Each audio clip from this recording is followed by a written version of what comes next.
Selamat malam pemirsa, dua sisi kembali hadir malam hari ini. Mungkin agak sedikit bergeser waktunya, 30 menit terlambat. Karena tadi kita sama-sama menyaksikan program Breaking News yang menyiarkan langsung bagaimana jalannya sidang di Mahkamah Konstitusi terkait dengan sengketa Pilpres 2024. Nah, malam hari ini masih berkaitan dengan yang terjadi di MK. Seperti yang sudah kita saksikan bersama, hari ini MK melanjutkan rangkaian sidang untuk tahapan berikutnya, yaitu mendengarkan keterangan dari pihak termohon, yaitu KPU dan juga pihak terkait, Paslon 02 serta Bawaslu. Seperti yang kita ketahui kemarin, gelaran sidang sengketa Pilpres ini sudah berjalan dengan mendengarkan dari pihak pemohon, yaitu Paslon nomor urut 1 dan juga nomor urut 3. Di mana di antara petitumnya atau tuntutannya yang menjadi menarik perhatian publik adalah meminta untuk mendiskualifikasi pasangan calon nomor urut 2, dan tidak hanya itu, meminta agar melakukan penyelenggaraan pemilihan ulang untuk Pilpres 2024. Mungkinkah hal itu terjadi? Kami akan bahas di dua sisi malam hari ini bersama saya, Dwi Anggia. Peristiwa yang terjadi di MK dalam 2 hari ini sudah pasti menarik perhatian publik. Bagaimana proses sengketa hasil pemilihan umum sudah mulai disidangkan, sudah berlangsung, masing-masing sudah didengarkan keterangannya baik itu dari pihak pemohon dan juga termohon. Malam hari ini kami akan membahas lebih lengkap dengan sejumlah narasumber yang sudah hadir bersama saya di studio. Saya akan perkenalkan dari ujung sebelah sana, Bung Zainuddin Paru, Wakil Ketua Tim Hukum dari pasangan nomor 01, pasangan nomor urut 01. Selamat malam, Mbak. Dan juga Mas Habibur Rahman dari Wakil Ketua TKN Prabowo Gibran. Waalaikumsalam. Dan ada Mas Sira Prayuna dari Tim Hukum pasangan 03. Selamat malam Mas Sira. Waalaikumsalam. Mas Kodari. Siap. Pengamat politik kita. Selamat malam. Selamat malam. Oke. Berbicara mengenai hal yang substantif, mungkin sama-sama sudah menyaksikan ya di persidangan dalam 2 hari ini. Tapi saya tetap ingin menggali lebih dalam ke pasangan tim hukum 01 terlebih dahulu, Bung Zainuddin Paru.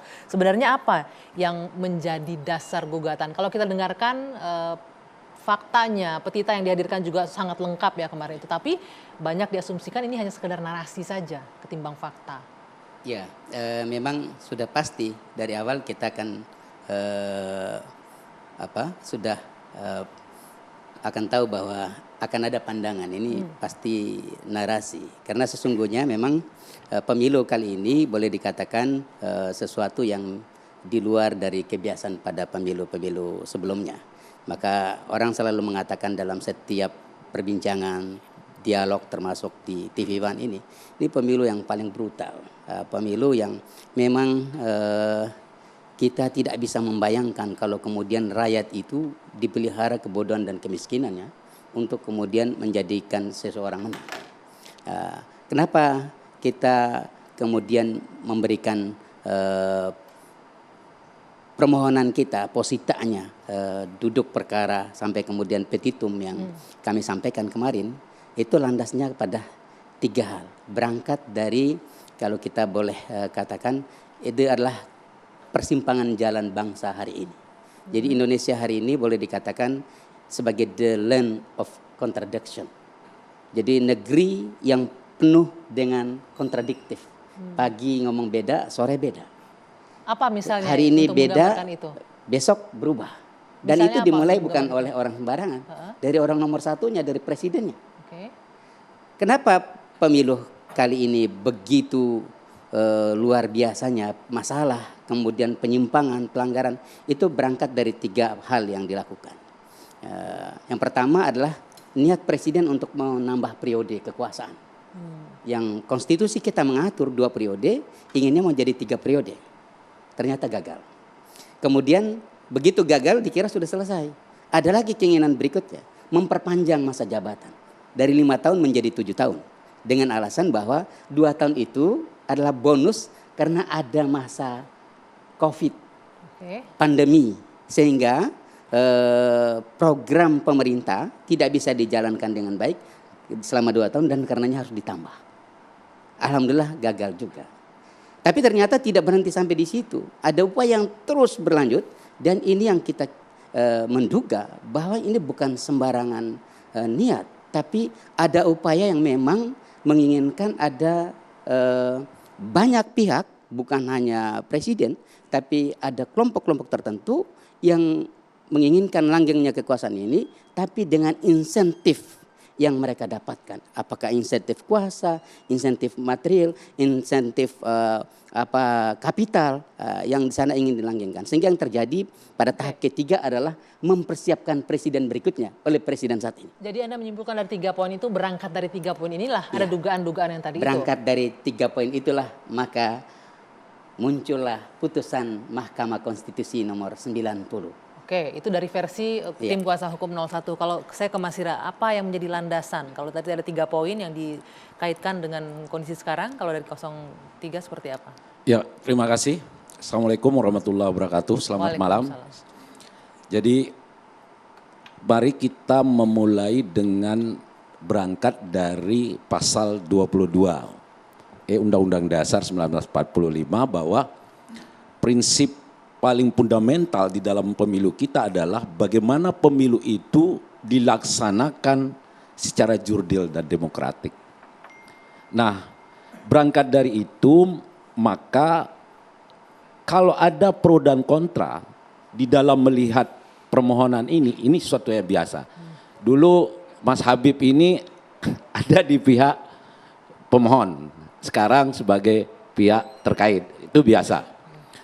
Nah, berangkat dari pasal 22E itu, kalau kita lihat pasal 24C Undang-Undang Dasar 1945, di mana MK diberi kewenangan untuk penyelesaian persisian hasil pemilu, tetapi tidak harus dimaknai sebatas untuk menjadi lembaga penegakan hukum kalkulatif.